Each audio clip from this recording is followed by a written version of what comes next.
Welcome back to another technical deep dive here in the debug zone.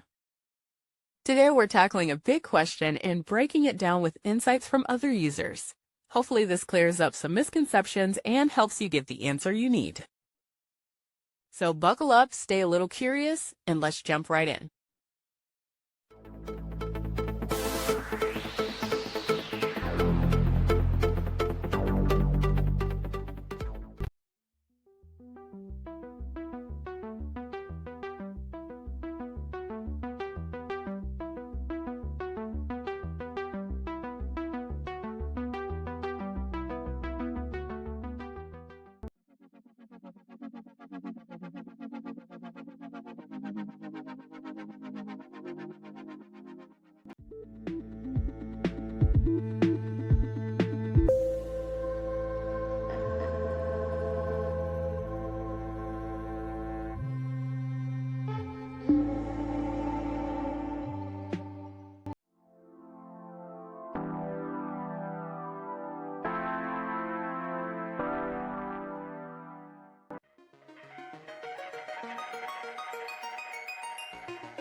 And that's a wrap.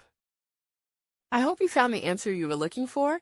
If you did, take a second to hit that subscribe button. It really helps out. And let me know in the comments which solution worked best for you. See you next time in the debug zone.